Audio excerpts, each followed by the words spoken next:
Hey everybody, Maria here from Home Office. I'm going to share with you how Karen McMillan created a balcony layout for our virtual crop. So what she did is she went ahead and she found papers that she enjoyed out of the Love Wins paper collection. Now she wanted to have the small little hearts and the balloon hearts be back and front because she was doing a folding techniques. So she showed us a quick, fun little tip on how to weld our paper together in order to achieve that. So this is a step that you can skip if you're actually using a piece of pattern paper that you want both sides of that piece showing. But this is a good little trick in case there are two pieces that you absolutely love, but you still want to do a folding technique. So to start, you're going to go ahead and use repositionable tape runner, and you're just going to put it on the left and right side, making sure to keep your hearts right side up on both sides. And then you're just going to line up all four corners and adhere it down. So whichever paper pattern you're using, making sure that it's right side up. And then what you're going to do is you're going to put an edge on it. Now, I didn't have the punch that Karen used in her sample, so I'm going to show you how you can use the paper trimmer along with a decorative blade in order to get a similar fun look. So you could really use any blade. You could also use any border punch to achieve this fun layout. So I'm going to be using the scallop blade, and I'm going to go ahead and put my paper in the trimmer, and I'm going to line it up with the 1-inch mark at the top of the paper and slice. Then I'm going to go ahead and I'm going to shimmy my paper down, and I'm going to cut it again at 1 inch right off the bottom. So I've got a scalloped edge on either side. While I've still got my scallop blade in my trimmer, I'm going to go ahead and grab some white cardstock, and I'm going to go ahead and do a scallop edge along a 12-inch piece. So I'm just putting my paper in at the 1-inch mark, and then I'm doing one slice using that scalloped blade just to get a decorative piece that we can use later. After this, I can go ahead and I can take out my scallop blade, and I'm actually going to replace it with a scoring blade. So the scoring blade is orange and it's absolutely awesome. What we're going to do is we're going to put in our paper from the top at 1.5 inches. So we're going to line it up to make sure all those scallops are along that 1.5 inch line. And then we're actually going to shimmy it down, and then we'll go ahead and score at 1 inch from the bottom, and then 3 inches from the bottom.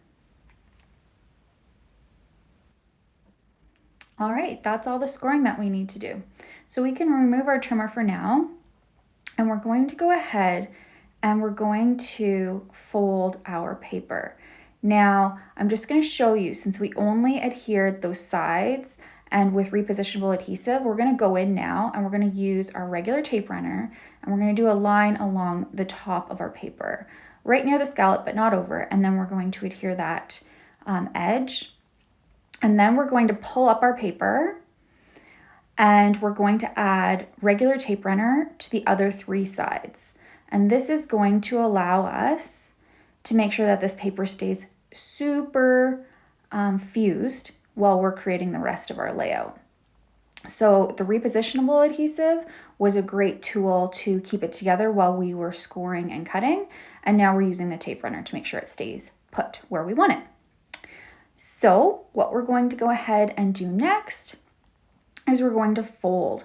So we're going to fold down from the top at the 1.5 inch mark, and then we're going to fold up from the bottom at the 3 inch mark. At that 1 inch mark from the bottom, we're actually going to fold down. So it folds over so we can see that decorative edge against those little hearts.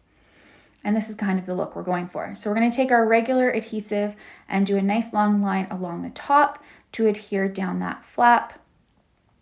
We'll go ahead and we'll do another line of adhesive along that 1 inch flap along the bottom and adhere that down. And then what we're going to do is use foam squares on the left and right side of that bottom flap. And what that's actually creating is a little pocket for our balcony, which is going to hold photos. So you'll go ahead and take the small foam squares and just put 3, maybe 4 foam squares from the crease all the way to the top corner of your flap.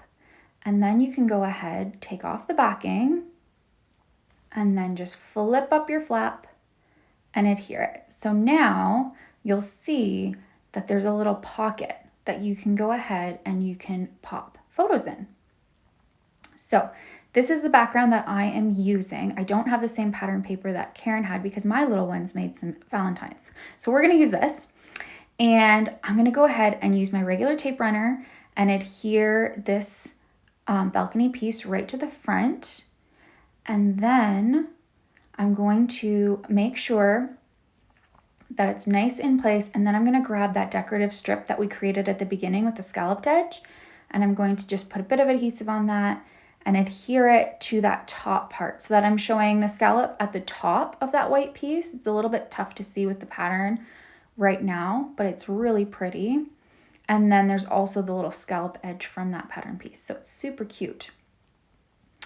Next, we're going to go ahead and we're going to cut some white cardstock. So I've done this ahead of time. It's just a 4x6 piece of white cardstock, a 4x4 piece of white cardstock, and a 4x3 piece of white cardstock.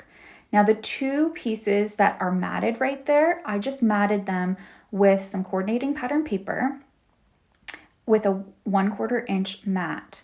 It's the same pattern that I'm creating this double heart border edge with. So this piece that I've got, I don't actually need 12 inches, so I'm just using a piece of scrap, and I'm going ahead and I'm punching using those guides on my punch. So I'm just gonna move my punch a tiny bit so that you can see a little bit better. So all I'm doing is using those guides on the side. When you can only see silver, you know you're in the right place. And then go ahead and punch. And we'll be using this just as a decorative element on our layout. So we're going to get rid of all of these little extra pieces that came out of our punch, but we're going to keep the little hearts because we might as well save them as a cute little embellishment. Then we're going to take the strip that we just punched out, and we're going to take our scissors and we're going to kind of finish off one of the hearts that'll line up with the left-hand side. I'm going to have the solid hearts straight up and down and the hollowed out hearts upside down just for my pattern. Something like that. And then I'm just looking where I'm going to leave this 4x6 photo mat, and I'm going to cut the heart strip behind it so that it gets lost behind it. And it doesn't come out from the other side. Now I'm just going to use repositionable tape runner because it's fantastic and it's the best for these borders because you can just rub it right off your table surface, anything that comes through those little holes. And then I'm going to adhere it down to my layout, and then that's going to kind of determine where that 4x6 photo is going to go. So we might as well go ahead now with our tape runner and adhere that into place. And then from there, we just have a bit of decorating to do and we're all set. While I add my decorations to the layout, I just want to give a big shout out and thank you to Karen McMillan for creating this layout for us for the virtual crop and allowing us to share it with all of you. We hope you enjoy it. Take care.